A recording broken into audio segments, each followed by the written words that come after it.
Now let me start with module number 5, that is Principles of Spread Spectrum. In this session, mainly we will be discussing about Introduction to Spread Spectrum Communication System and the model of a spread spectrum digital communication system. Now let me start with the first topic, that is Introduction to Spread Spectrum Communication System.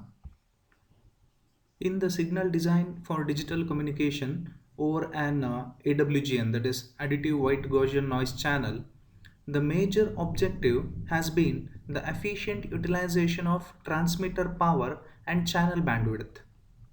These are the two important things need to be considered during the design of any digital communication system. Here, one important technique we use is channel coding. The channel coding allows us to reduce the transmitter power by increasing the transmitted signal bandwidth through code redundancy, and thus to trade off transmitter power with channel bandwidth. This is the basic methodology for the design of digital communication system for AWGN channels. Actually, in practice, one encounters other factors that influence the design of an efficient digital communication system. For example, in multiple access communication, when two or more transmitters use the same common channel to transmit information, the interference created by the users of the channel limits the performance achieved by the system. The system designers must take into account the existence of such interference in the design of a reliable digital communication system. So this is very important.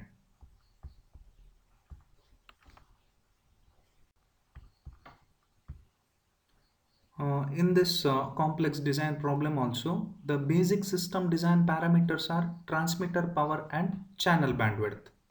That is, the requirement is the transmitter power.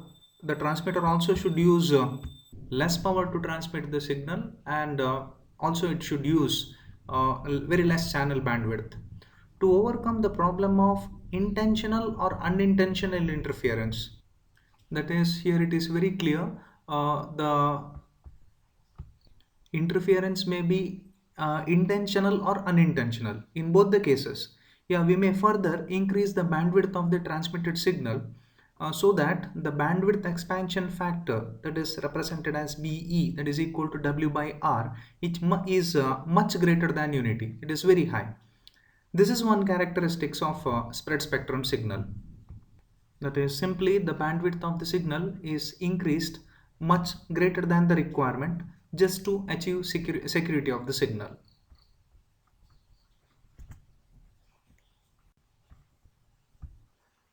Another important characteristic is that the information signal at the modulator is spread in bandwidth by means of a code that is independent of the information sequence. So that means here the signal, that is the information signal, is spread in bandwidth by using one code, and this particular code has got no relationship with the information signal used. This code has the property of being pseudo-random, that is, it appears to be random to the receivers other than the intended receiver that uses the knowledge of the code to demodulate the signal. That means this code actually it appears like a random or a noise like signal to the receiver, which is not having any knowledge about this particular signal. But for the receiver which is having the knowledge about this particular signal or code, yeah, it is something like a particular code only which can demodulate it. It is this second characteristic property that distinguishes a spread spectrum communication system from the conventional communication system that expands the transmitted signal bandwidth by means of a channel code redundancy. The conventional communication system simply expands the channel bandwidth by using code or redundant code. But here in spread spectrum communication, the signal bandwidth is expanded by means of a code that looks like noise to the receiver which is not having any information about it, but uh, uh, receiver, but a receiver which is having the knowledge about this particular code can decode it or demodulate it properly.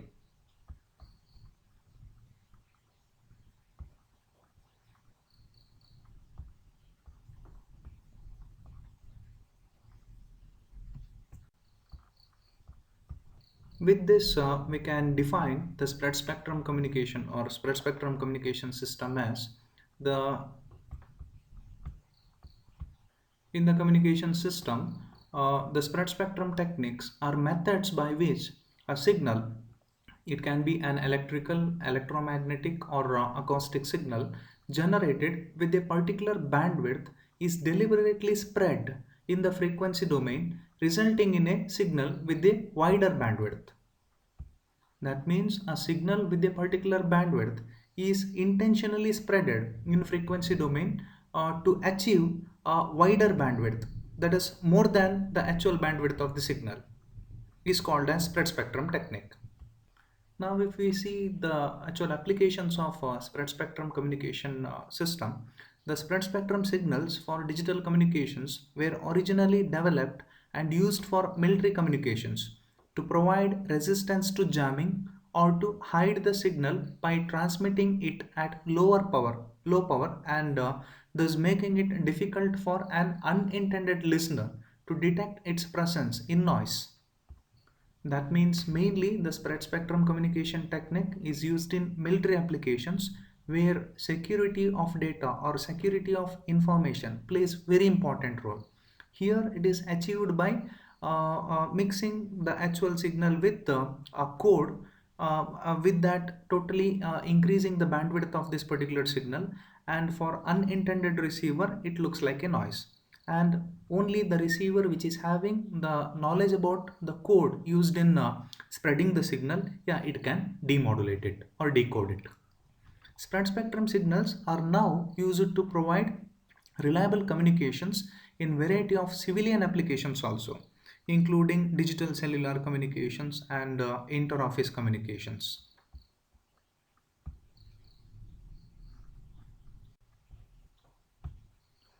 The next topic is model of a spread spectrum digital communication system. The model of a spread spectrum digital communication system is shown in the figure. We know that the channel encoder and decoder and the modulator and demodulator are the basic elements of a conventional digital communication system. If you see any digital communication system, we see these sections. In addition to these elements, a spread spectrum system employs two identical uh, pseudo-random sequence generators, one which interfaces with the modulator at the transmitting end, and the second which interfaces with the demodulator at the receiving end. These two generators produce a pseudo-random or a pseudo-noise PN sequence, it is called as binary valued sequence, which is used to spread the transmitted signal at the modulator and to despread the received signal at the demodulator. If you just look into the block diagram, the information sequence is channel encoded by using some redundant bits.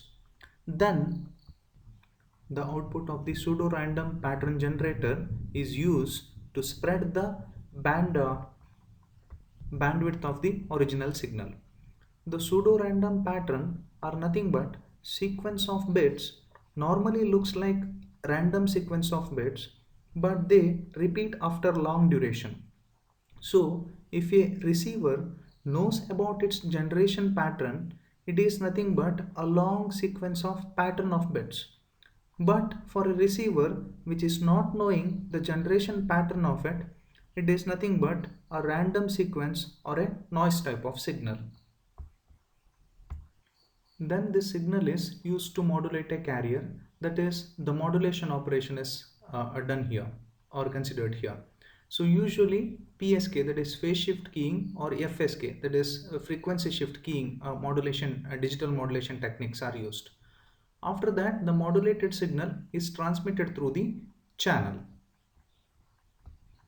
Then in the receiver side, the received signal is despreaded using the same code which is used to spread the signal in the transmitter side. So that means the pseudo-random pattern generator used in the transmitter side, so that should be known in the receiver side, and the same pseudo-random pattern generator should be used to generate the code to despread the received signal. After despreading, the next operation is demodulation. So yeah, the corresponding demodulation techniques are used to demodulate the signal. Then it is fed into the channel decoder.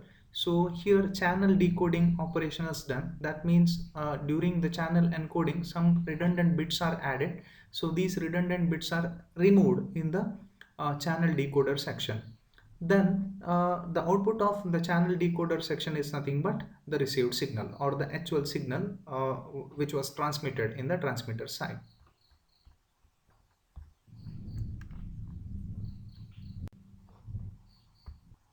The time synchronization of the PN sequence, that is pseudo-noise sequence, generated at the receiver with the PN sequence contained in the received signal is required in order to properly despread the received spread spectrum signal. In practical system, synchronization is established prior to the transmission of information by transmitting a fixed PN bit pattern which is designed so that the receiver will detect it with the high probability in the presence of interference. After time synchronization of the PN sequence generator is established, the actual transmission of information commences or transmission takes place.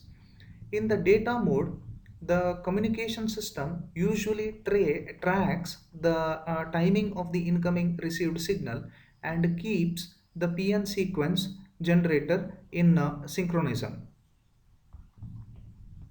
Interference is introduced in the transmission of the spread spectrum signal through the channel.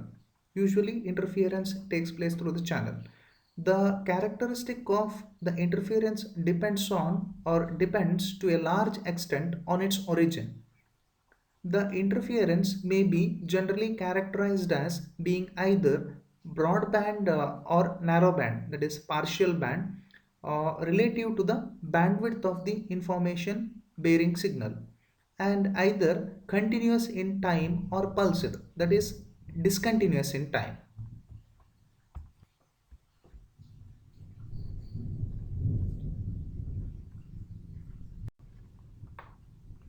For example, an interfering signal may consist of a high power sinusoid in the bandwidth occupied by the information bearing signal. Such a signal is narrowband. As a second example, the interference generated by other users in a multiple access channel depends on the type of spread spectrum signal that are employed by the various users to transmit their information.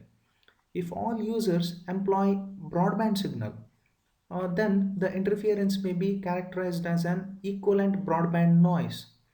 If the users employ frequency hopping to generate spread spectrum signals, the interference from other users may be characterized as a narrowband. Here, our discussion will focus on the performance of spread spectrum signals for digital communication in the presence of narrowband and broadband interference. Both the possibilities are considered. Two types of digital modulations are considered here, namely PSK, that is phase shift keying, and FSK, that is frequency shift keying. PSK modulation is appropriate for applications where phase coherence between the transmitted signal and the received signal can be maintained over a time interval that spans several symbols or bits, that is symbol intervals. On the other hand, FSK modulation is appropriate in applications where phase coherence of the carrier cannot be maintained due to time variations in the transmission characteristics of the communication channel. By considering these two factors in mind, So either PSK, that is phase shift keying modulation technique, or FSK, that is frequency shift keying modulation techniques, are considered for the next modulation operations. There are mainly two types of spread spectrum communication techniques, namely direct sequence spread spectrum and frequency hop spread spectrum. If the PN sequence generated at the modulator is used in conjunction with the PSK phase shift keying modulation to shift the phase of the PSK signal pseudo randomly at a rate that is an integer multiple of the bit rate, then the resulting modulated signal is called a direct sequence spread spectrum signal.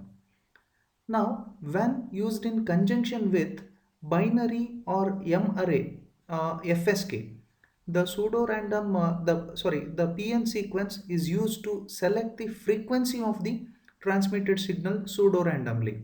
The resulting signal is called frequency hopped spread spectrum signal. Although other types of spread spectrum signals can be generated, the direct sequence spread spectrum and frequency hop spread spectrum techniques are emphasized, which are the ones generally used in practice. We will be discussing about these two spread spectrum techniques in detail in the next class.